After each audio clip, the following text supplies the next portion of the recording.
सलूनबर विधानसभा उपचुनाव को लेकर रविवार को कांग्रेस प्रत्याशी रेशमा मीणा के समर्थन में प्रदेश कांग्रेस कमेटी के अध्यक्ष गोविंद सिंह डोटासरा ने सभा को संबोधित किया। इस अवसर पर प्रदेश अध्यक्ष ने क्या कुछ कहा, जानिए आप भी पूरी खबर के साथ। चुनाव है, सलूनबर में आए हैं, किस तरह का? देखिए, 10 महीने में जो कुशासन रहा है, जब महंगाई बढ़ी है, बेरोजगारी बढ़ी है, रोजगार मिल नहीं रहा है, किसान के लिए, दलित के लिए, आदिवासी के लिए, पिछड़े के लिए कोई योजनाएं नहीं है, कोई बजट नहीं है, केवल कांग्रेस को गाली निकाल करके अपना समय व्यतीत कर रहे हैं। तो ये सब ने देख लिया है, इसलिए इनकी नाक में नकेल डालने के लिए, इनको सबक सिखाने के लिए कि सही रास्ते पर आकर के जो प्रदेश के लोग हैं उनके लिए अच्छी योजना आप लेकर के आओ। इसके लिए 7 सीटों पे भारतीय जनता पार्टी को जनता हरा करके उनको एक सबक सिखाने जा रही है। और यहाँ पर सलूनबर में 101% कांग्रेस प्रत्याशी रेशमा मीणा जी जीतेंगी।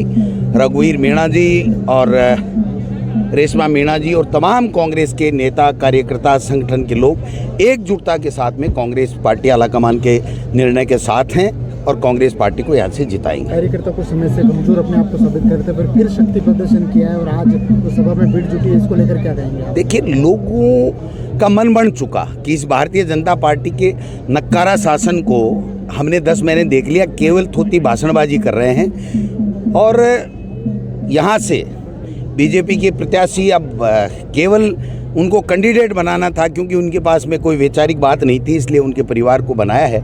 वो बेशक बनाए, लेकिन उनको जानते हैं लोग कि वो कोई काम नहीं कर पाएंगी। बीजेपी में जब मंत्रियों की नहीं सुनवाई हो रही तो उनकी क्या सुनवाई होगी।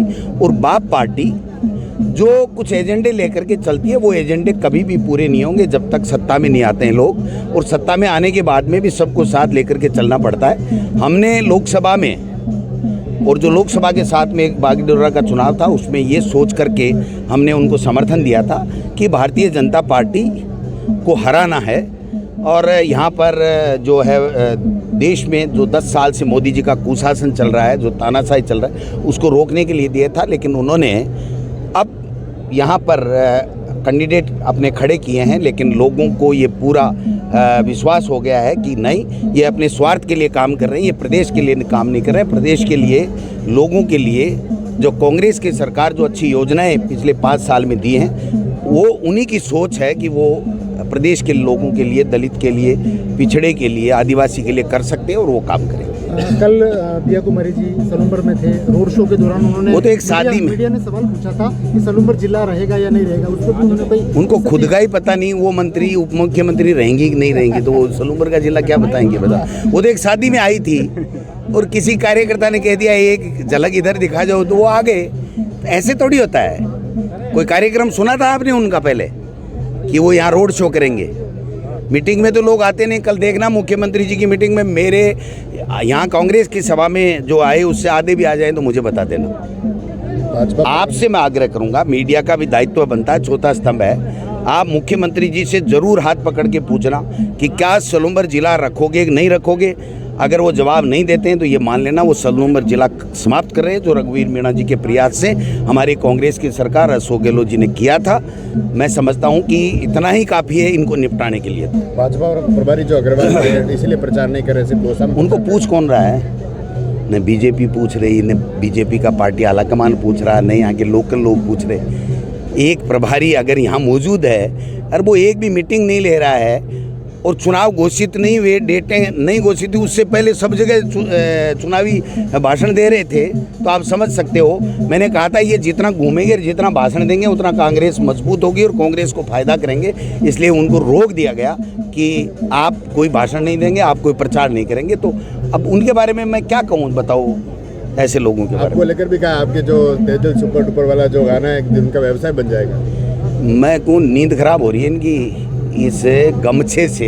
ये गमछा है ना, ये आदिवासी, वीर तेजाजी महाराज, दलित, पिछड़ा है ना, इनके स्वाभिमान का, इनके अधिकारों का प्रतीक है। जब सामंतवाद था ना, राजा महाराजाओं का राज था, तब ये गमछा ही था जो गरीब के आंसू पोंछने के काम आता था।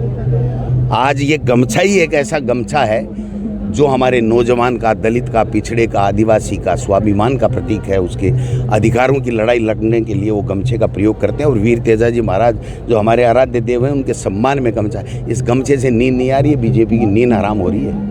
सब अशोक गहलोत और सचिन पायलट क्यों दूरी बना रहे हैं लगातार? कौन मना रहा है? तो मैं क्या एक साथ फोटो खिंचवा के भेजूंगा आपको?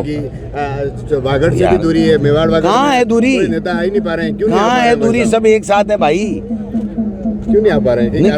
नहीं, देखिए, उनको महाराष्ट्र में जिम्मेदारी मिली हुई है, तो वो जिम्मेदारी भी पूरे स्टेट के चुनाव है, ये उपचुनाव है, फिर भी तो हम लोग कर रहे हैं वैसा मुख्यमंत्री तो कौन मना कर रहा है? तो मुख्यमंत्री रहे तो अच्छी बात है ना।